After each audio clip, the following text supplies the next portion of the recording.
Behind locked laboratory doors, Polish women POWs disappeared without names or records. What really happened to these women inside Nazi experiments? This is the story history tried to erase.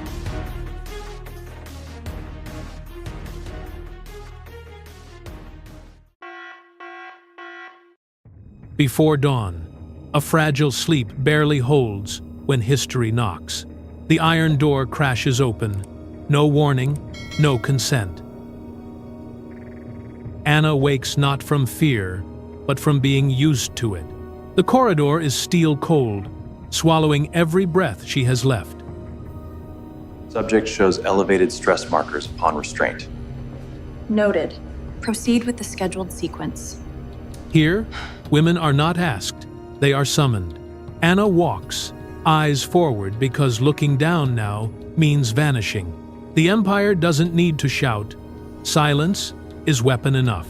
Before dawn, the crime begins, and memory is forced to survive. The lights come on so white, there's no room left for shadows. Anna stands in the empty room, like a dot circled for inspection. Her clothes are taken not to heal, but to dominate. Her name is erased in a single breath. Here, nakedness isn't about the body, it's about power. We demand to be heard! Our voices will no longer be silent. Pens move, heads nod, notes taken like inventory. Not a patient, not a prisoner, just a test subject to be measured, recorded, discarded. The Empire calls it science. The victims call it hell. They don't need to kill you, only make you forget you were human. Around me, fear is not singular. Other Polish girls stand there, each carrying a different fracture. Some tremble, as if the cold has entered their bones. Some clench their teeth until they bleed, so they won't scream. Some stare straight into nothingness, as if their souls have left their bodies to survive. No one cries. Here, tears are a luxury. The air grows thick pain mixed with humiliation. Eyes avoid one another. Seeing each other means another wound. In the corner, a quiet laugh echoes cold, indifferent. The Empire calls it order. We call it the theft of souls. And in that silence, we become unwilling witnesses to a collective crime.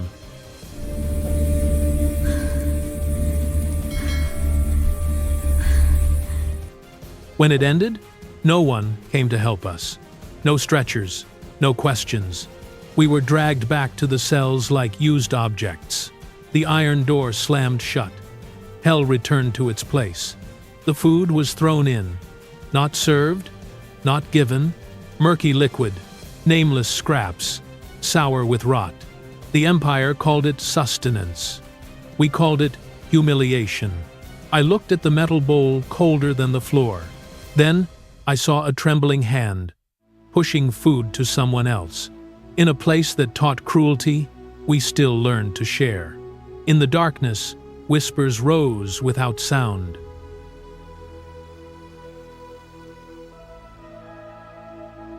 If we survive, we will remember. If we breathe, we will tell.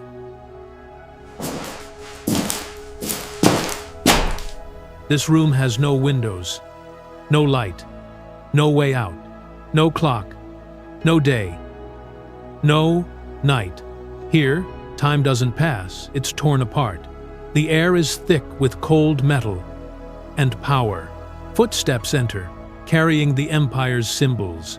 Those symbols need no words, they command by existing. Anna stands there, with no sense of time to hold on to. When day and night vanish, a person drifts away from herself. This is not a cell, it's a machine built to break awareness. Crimes begin when victims are stripped of every anchor. Women prisoners are buried in darkness to forget they were ever human. And in this room, without time, hell officially opens. They drag Anna away in silence. No name is spoken. No medical order. No paperwork. No one held accountable. These corridors exist in no official record. The door closes, and the outside world disappears. This is a room without witnesses. Here, power needs no authorization. Anna realizes this fear is not accidental. Everything is designed so no one can ever testify. Without records, crimes pretend they never happened. But the bodies of women prisoners remember everything. Absolute power thrives in absolute darkness. And in places without traces, the greatest crimes are born. Here, Anna is no longer a patient. She is no longer a prisoner. She is turned into something power can test domination on. Resistance becomes meaningless. Not because she is weak, but because this room is designed to deny all resistance. Here, they do not need screams. They do not need pleas. They only need forced silence.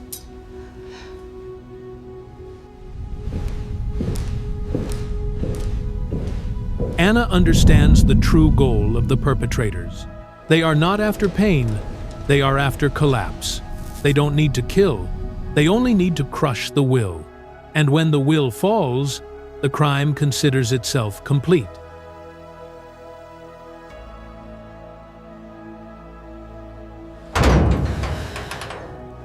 When the door closes, Anna is thrown back into the cell. No questions, not a single look. She lies motionless on the cold floor, like something already used. Zofia. Day and night dissolve, no longer separate. Hunger, pain, humiliation, and silence blend into one. Around her, other girls are silent too. Some never stand up again. Some whisper their own names in the dark. Just to be sure they have not completely vanished. In that darkness, Anna realizes one thing. If her eyes fall, they win completely.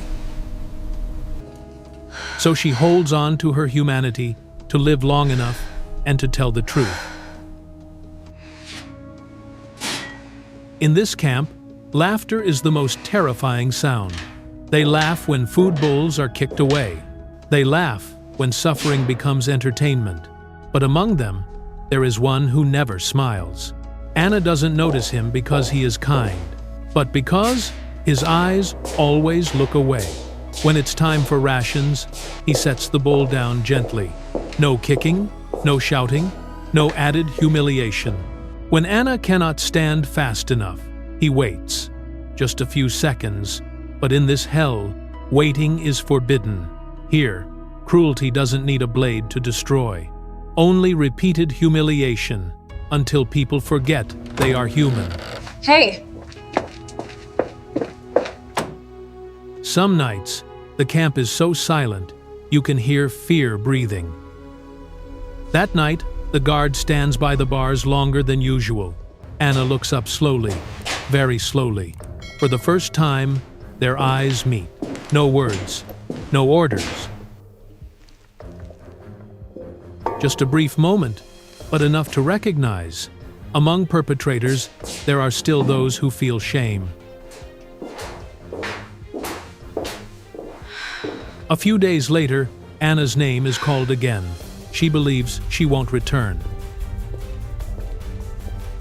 But that night, the door is left ajar.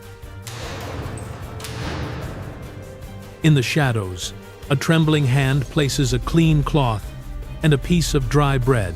For the first time in a long while, someone takes nothing away.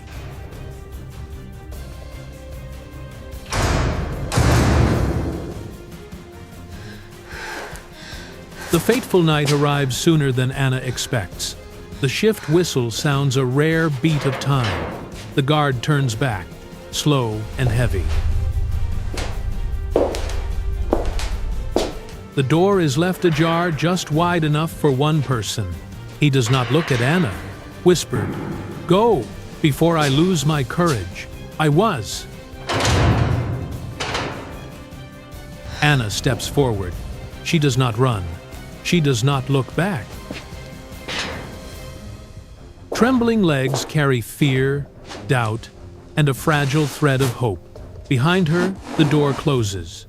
The guard remains, no smile, no call. Some acts of humanity are never recorded, but that moment lets Anna live long enough to tell the truth.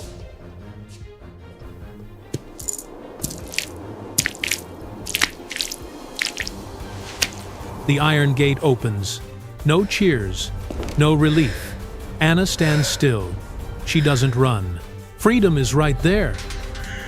Yet her body doesn't recognize it. Each step feels heavy, as if the camp is following her. The outside light is pale and cold, no comfort at all. On her body, marks she doesn't need to see to remember. In her mind, windowless rooms still glow under white lights. The roll calls, never knowing if she'd return. The Empire didn't only imprison their bodies, it carried the war into every breath of the survivors. Leaving the camp doesn't mean being free. For Polish women prisoners, the war is still inside. After the war, they asked Anna. She stayed silent for a long time, not because there was no answer, but because every time she closed her eyes, the memories rushed back. Polish girls measured, recorded, treated like objects, experimented on in the name of science, without explanation, then dragged back to their cells, no care, no human gaze. Meals thrown onto the floor like feed for animals, haunting more than hunger. Yet it was there she saw human strength. Spoons shared, crusts of bread passed along, whispers in the dark. Eat, so you can live. Eat? Anna's silence doesn't hide the crime. It proves a truth too brutal to speak at once. When the war ended, Anna carried no trophies. She carried the voices of those who could no longer speak, the girls who fell in the dark rooms. Names erased before they ever grew up. She spoke of a war that didn't kill only with bombs, but with daily humiliation inflicted on Polish women prisoners. Anna did not speak to provoke pity. She spoke so the truth would not be buried under history's convenient silence.